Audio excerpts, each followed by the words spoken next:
Bonjour et bienvenue pour cette nouvelle vidéo qui va porter sur les scroll view iOS. Pour cette vidéo, nous allons reproduire la vue d'affichage de photos Facebook. Nous allons partir d'un programme que nous avons fait dans une vidéo précédente que je mettrai dans la description de cette vidéo. Et nous ferons une vue avec le scrolling. On va pouvoir scroller entre différentes photos. On aura des informations sur la photo telles que le nom du créateur, le nombre de likes, le nombre de partages. On aura des boutons pour liker, partager, commenter. Ensuite, on aura la possibilité, lorsqu'on tape sur la photo, de zoomer sur la photo. J'espère que cette vidéo vous sera utile. Sans plus tarder, c'est parti. Donc on va ouvrir notre projet, on va ranger les dossiers. On va créer un nouveau groupe, appeler ViewController, on va créer un autre, appeler cell pour nos cellules. On va placer notre fichier de classe ViewController dans Fruit Collection ViewController et on va placer nos headers et nos cellules, nos fruits cellules, nos cellules dans le fichier, dans le dossier cell. Donc on va avoir l'application existante, l'application de base. On a bien une collection view avec plusieurs sections. On va créer nos données. On va créer un groupe qu'on va appeler modèle, dans lequel on va créer nos données, soit nos modèles. Donc on va appeler photo. On va créer un fichier Swift qu'on va appeler photo.swift. Dedans on va créer une structure qui va représenter notre photo. On aura une première variable qui sera le créateur de la photo, donc qui sera juste une string qui représentera le nom. Ensuite on aura une description, on aura une image. C'est pour ça qu'on a importé UIKit, c'est pour pouvoir instancier, pouvoir utiliser UIImage dans le fichier. Ensuite on aura le nombre de likes, le nombre de commentaires et le nombre de shares, qui sont tous des entiers. On aura notre structure data qui va représenter les données affichées. Donc on aura dans chaque donnée, on aura une section et un ensemble de photos correspondant aux photos de la section. On aura la fonction fetchData qui va retourner les données, toutes les données en fait. Donc qui va retourner un tableau de data. On va créer notre variable data qui sera de type tableau de data. On va créer notre première donnée. Donc la section ce sera Léonard de Vinci. Les photos, on aura donc la description de la photo. On aura donc le créateur Stéphane Barr. Description le 4 novembre à Séoul, c'est une description. Donc après en image, on a des images qui sont de base dans le projet. On a juste à rentrer le nom de l'image et automatiquement Xcode nous retourne l'image. Ensuite, on a le nombre de likes, le nombre de commentaires, le nombre de shares. Donc on va rajouter plusieurs autres photos dans cette section.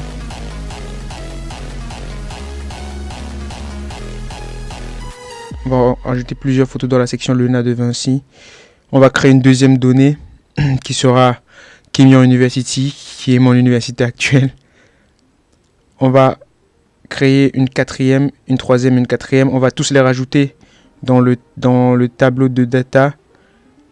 Et on va retourner le tableau de data. Donc la fonction fetchData, c'est une fonction statique. Donc elle sera accessible à l'extérieur. En gros, on n'aura pas besoin d'instancier la classe pour appeler la fonction. Ensuite, on va créer une énumération pour nos scroll view. Donc on aura juste les directions. Donc la direction left, la direction right et none pour le cas où il n'y a pas eu de changement. Donc on va remplacer dans Fruit Collection View les données existantes par nos nouvelles données. Donc on va juste appeler la fonction fetchData qui va nous retourner nos données. Donc on va modifier le tri de nos données. On va cette fois-ci utiliser uniquement les noms de section. On va vérifier que ça matche avec le texte dans la text field. Donc on peut maintenant on va changer le nombre d'items par section. On va utiliser les nouvelles données. On va tout simplement fixer. Fait data section photo.compte. Ensuite on va on va changer la couleur de background. On n'a plus besoin de mettre une couleur de background. On va mettre notre nouvelle image. Donc on va aller dans Data, Index par section, Photo. On va prendre Index par photo et on va prendre notre image. Donc image, tout simplement, qui est déjà de type UImage, donc le bon type. On va faire de même pour le texte qui décrit l'image. On va juste prendre la description de l'image.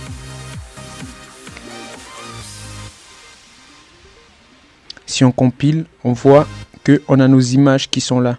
Par contre, les couleurs ne sont pas tout à fait, sont pas très attrayantes. On va enlever l'opacité. Ensuite, on va mettre la même couleur de background que la navigation bar et on va changer le background des sections header en blanche. Donc, on voit que là, devient beaucoup plus joli.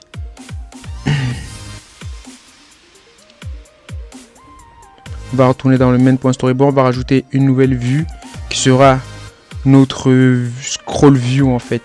La vue qui va nous permettre, où on va implémenter le scrolling. On va rajouter notre scroll view, on va lui appliquer des contraintes. Ensuite, on va par contrôle clic drag and drop notre cellule sur notre vue. Ça va permettre que lorsqu'on clique sur une cellule, on accède directement à cette vue. Donc on va donner un identifieur à la flèche en fait.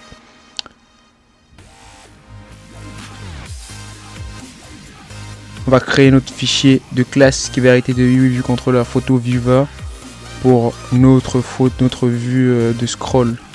Donc on va attribuer ce fichier classe à notre vue, notre ViewController.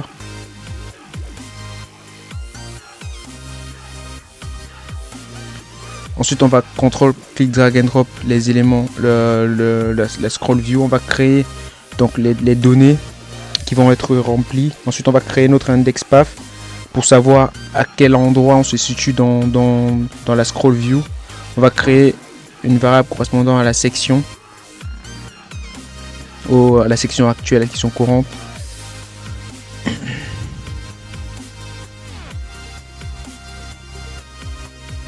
Donc on va créer aussi une direction en fait, ça va nous permettre de pouvoir savoir dans quelle direction il a scrollé. Et on a last content offset qui va représenter tout simplement la dernière position dans la scroll view. Donc notre section c'est indexpath.section. On va déléguer notre scroll view à la vue. Par contre, il y a un warning, donc vu que notre classe n'hérite pas de UI scroll view, on va caster en UI scroll view delegate pour l'instant. Donc on va définir le frame de notre scroll view étant la même proportion que notre vue, donc view frame. Et ensuite on va définir la largeur du contenu de notre scroll view qui sera la largeur de la vue multiplié par le nombre de photos. Ça va nous permettre d'avoir la bonne taille pour pouvoir stocker le nombre de photos dont on veut. Ensuite on va créer la fonction load photo qui va simplement remplir notre scroll view d'images. Donc on va faire une boucle for pour toutes les photos dans nos données. Donc là il aime pas cette comparaison, donc on va simplement créer une variable. Ok, là ça passe. Ensuite on va créer notre image view qui va rentrer dans chaque partie de notre scroll view. Donc notre image view sera tout simplement l'image correspondante, ce sera tout simplement l'image contenue dans notre tableau de data. Ensuite on va setter le content mode à scale aspect fit. En gros l'image va s'adapter selon la vue qui la contient. Ensuite on va définir la position actuelle dans la scroll view. Donc on va tout simplement multiplier la taille de la vue par l'index. Donc on va savoir où est-ce qu'il se trouve dans la scroll view. Ensuite on va définir les frames de notre image view. En fait ça va tout simplement définir la position. On aura la position X qui sera la position qu'on a calculée, Y qui sera 0, et on aura la longueur et la largeur de l'image. Ensuite on va rajouter notre image view à notre scroll view et on va on va utiliser notre Xpose pour déterminer l'offset, en gros la position actuelle où est-ce qu'on se trouve. En gros, on va scroller programmatiquement et on va arriver à la position actuelle. Donc en settant l'offset, c'est ce que ça fait. Ensuite, on va considérer cet offset, c'est notre dernier offset. Donc c'est là où on se trouve dans notre scroll view.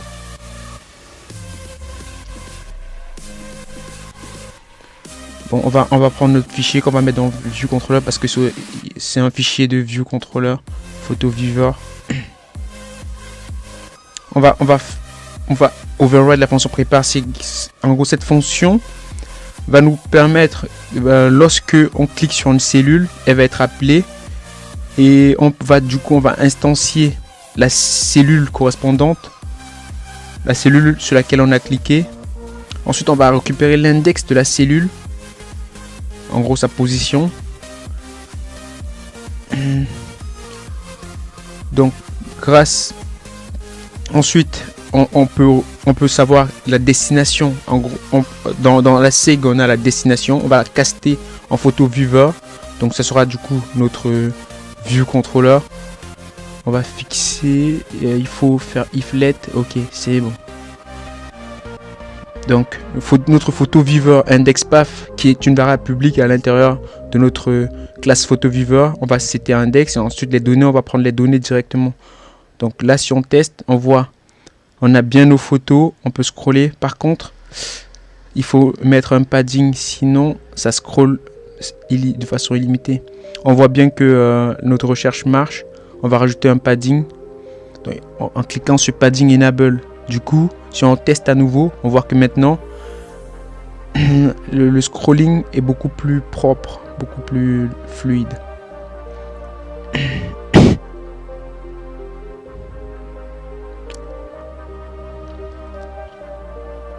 Donc on va mettre le background de notre vue qui contient la scroll view en noir. On va rajouter une vue. Donc maintenant on va essayer d'implémenter une vue telle que la vue Facebook pour afficher les images. Donc on va positionner notre vue à l'intérieur de la vue principale mais pas dans la scroll view. Et on va lui mettre en dessous, ça va lui permettre d'être par-dessus la scroll view. Donc les éléments seront toujours au-dessus de la scroll view. Quand on va scroller les images, on va rajouter un bouton like. On va faire pareil. On va contrôle copier-coller. On va dupliquer pour avoir le bouton commentaire. Commente. L'image s'appelle commente. Ok. Le bouton commente. On va changer le texte. C'est bien commente. Ouais. Commente. Donc, on va faire pareil pour like. Pour share. On va changer l'image et le texte. Ok. Donc, on a bien nos trois boutons. Donc, on va les sélectionner tous les trois. Et ensuite, on va les stacker. On va les mettre dans une stack view. Ce qui va permettre de pouvoir bien les organiser et de leur appliquer des contraintes. On va cliquer là pour les stacker. Donc on va appliquer des contraintes dans notre stack view. Ensuite on va fill proportionnally, on va les arranger proportionnellement. En gros ils vont se placer automatiquement dans la stack view. C'est très pratique la stack view. On va placer une image qui va représenter une ligne de séparation entre nos boutons et le reste de la description sur la vue. Donc on va placer un label qui sera tout simplement notre description. Donc on va mettre un texte fictif pour l'instant. 27 décembre à Daegu, South Korea. On va changer la couleur et la taille du texte.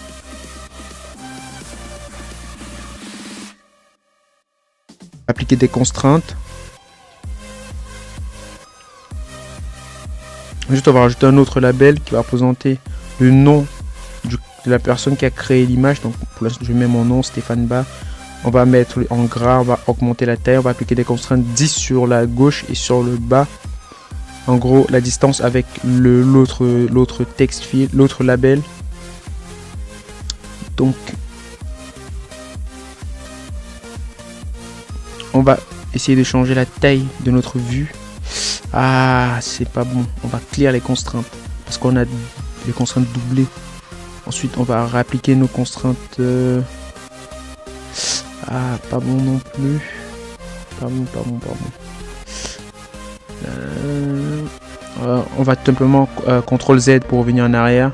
Ok, là on est à l'état où on était tout à l'heure.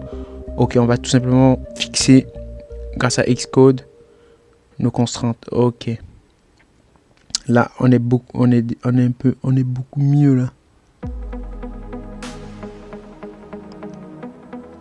Donc on va sélectionner nos éléments, on va les faire monter. On va effacer les contraintes, clear les contraintes. D'abord, on va les mettre un tout petit.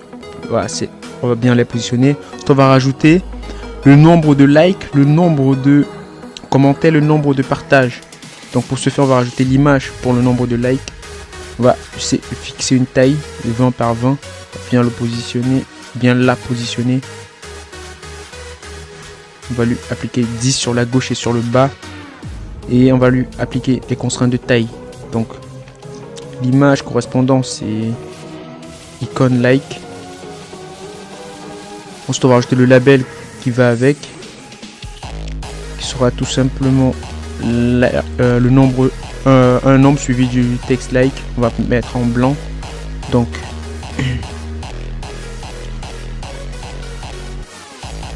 en faisant commande égale, ça va permettre à la text field de s'adapter selon le texte qu'il contient, au label de s'adapter. On va dupliquer, CTRL copier-coller pour avoir deux autres text fields, l'un pour commenter, l'autre pour... On va sélectionner les trois, on va les stacker. Ok. Donc on va appliquer des contraintes 10 sur la gauche, ok, sur la droite.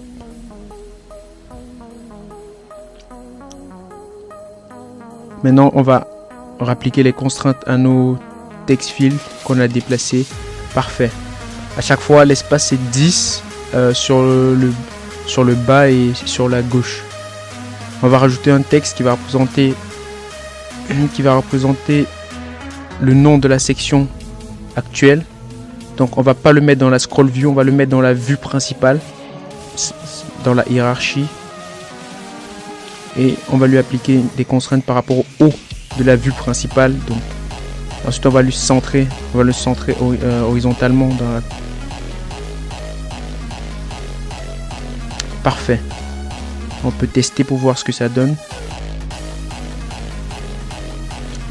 On a bien notre description qui est là. Par contre, on n'a pas la barre. Du coup, on va changer la couleur du background. On va mettre du blanc. Donc, on a bien la barre qui s'affiche. Par contre, les autres éléments ont disparu. Qu'est-ce qui s'est passé?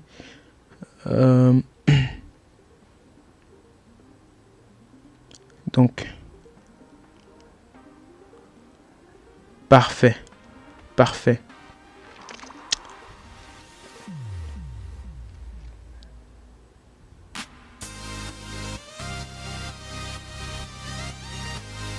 Donc on va décaler un tout petit peu notre stack view vers la droite.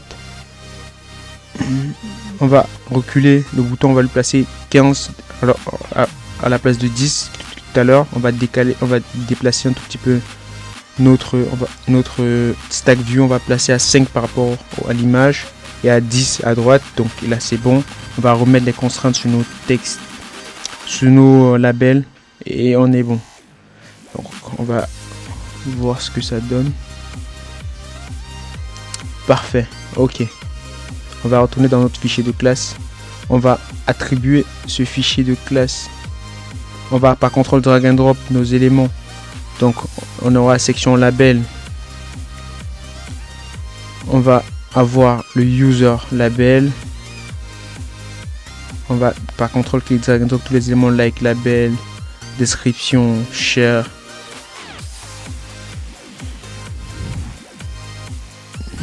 Ensuite, on va étendre notre classe PhotoViewer extension. On va faire hériter de UI Scroll View Delegate. on va implémenter la méthode update text. En gros, cette méthode, lorsqu'on va l'appeler, elle va mettre à jour le texte sur la vue. Donc on va déclarer la row à la ligne sur laquelle on se trouve. Et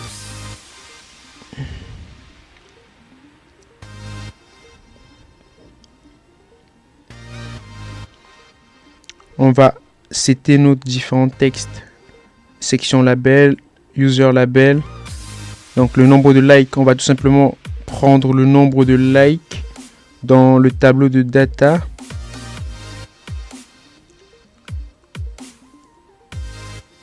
Et on va rajouter le texte correspondant au nombre de likes.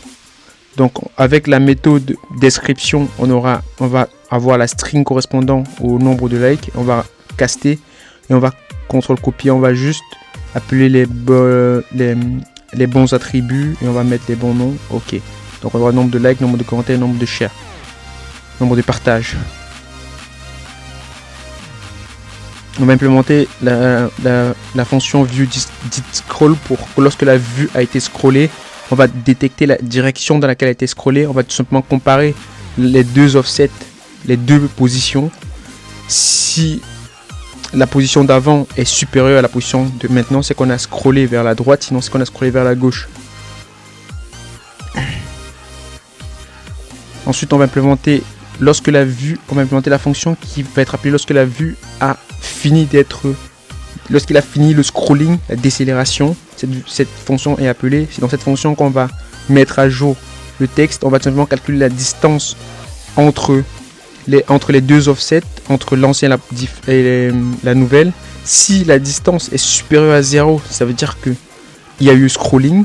Donc on va voir dans quelle direction il a scrollé. Si la direction c'est gauche, on va avancer. Si c'est droite, on va reculer, on va faire -1.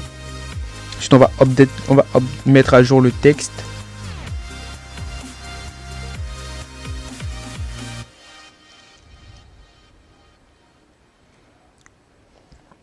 Par contre, il faut que ça prenne un float, sinon ça ne marche pas. Ok.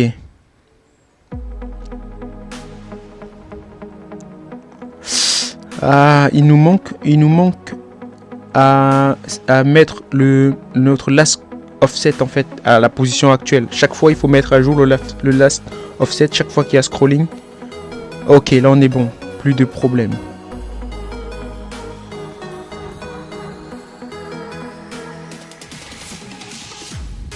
On va retourner dans le main. On va rajouter une autre vue qui va nous être utile pour afficher l'image en zoom.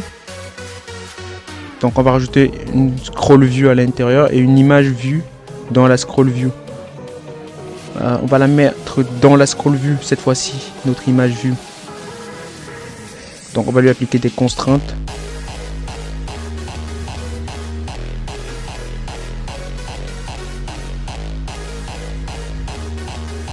Donc on va créer le fichier de classe correspondante. On va appeler zoom view controller. On va attribuer ce fichier de classe à notre vue. Par contre, ces Z minuscules, on va renommer avec Z majuscule. Ok. On va attribuer le fichier de classe. On va attribuer un storyboard ID. Ah, qu'est-ce qui se passe? Ok. On va fermer Xcode, il faut fermer Xcode et relancer Xcode et là ça marche.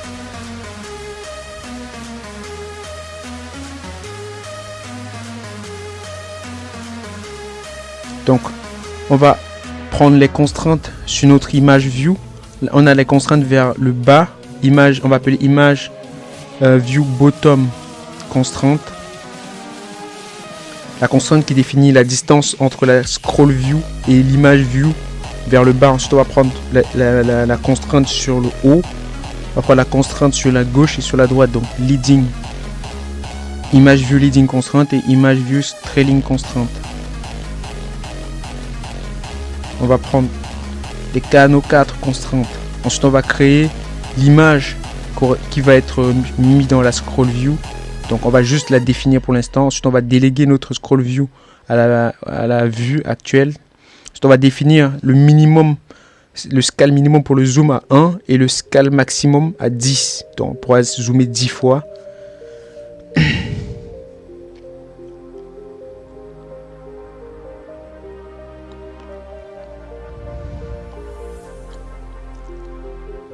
Donc on va faire une extension de notre classe Zoom View Controller. On va implémenter la méthode View for Zooming. On va retourner simplement l'image vue qui soit notre vue qu'on souhaite zoomer dans la scroll view. Ensuite, on va implémenter la méthode Scroll View did Zoom. Lorsque la scroll view a été zoomée, on va update les constraintes. Donc on va lui passer la taille de la vue. Donc on va calculer l'offset en Y qui va être tout simplement le maximum entre 0 et la différence entre la hauteur de notre vue et la hauteur de l'image view. On va diviser par 2. Donc on va prendre, si c'est supérieur à 0, on va prendre ça, sinon on va prendre 0. Et on va appliquer notre offset Y à du coup aux contraintes de haut et de bas, et on va faire la même chose pour X qu'on va appliquer aux contraintes de gauche et de droite, donc leading constraint et trailing constraint.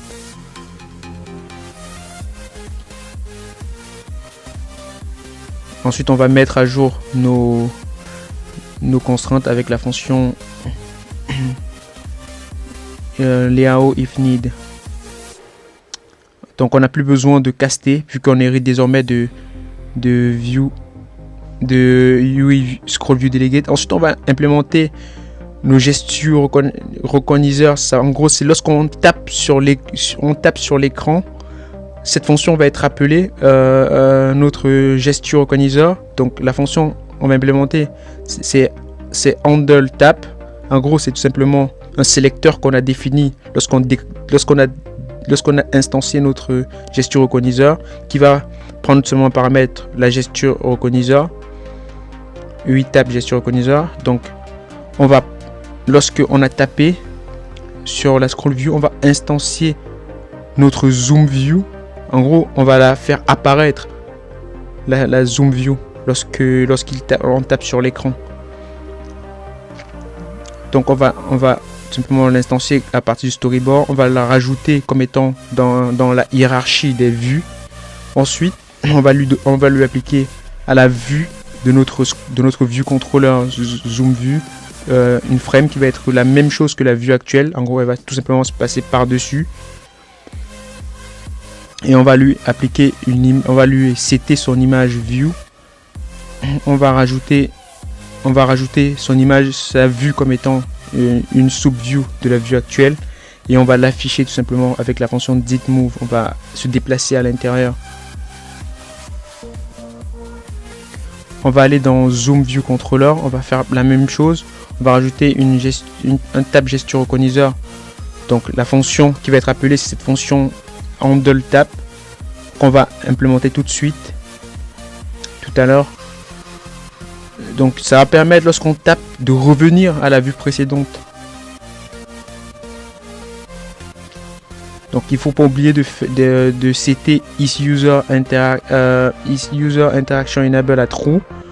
Sinon le tap ne va tout simplement pas marcher. Lorsqu'on tape, il n'y aura pas de réaction.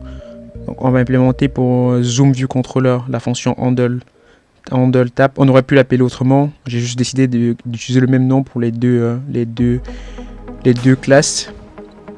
Donc ce qu'on va faire, on va juste se déplacer on va supprimer de la hiérarchie, on va se déplacer dans la vue parent.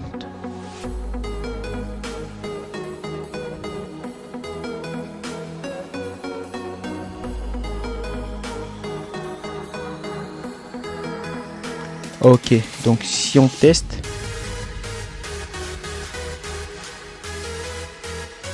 ok, on a bien notre scroll view, on peut zoomer, parfait.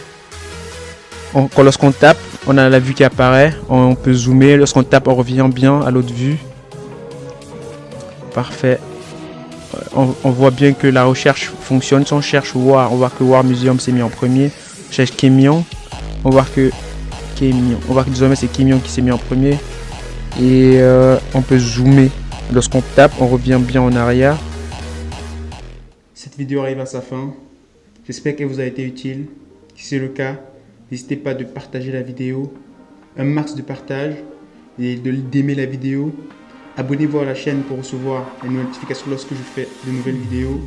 On se voit très prochainement.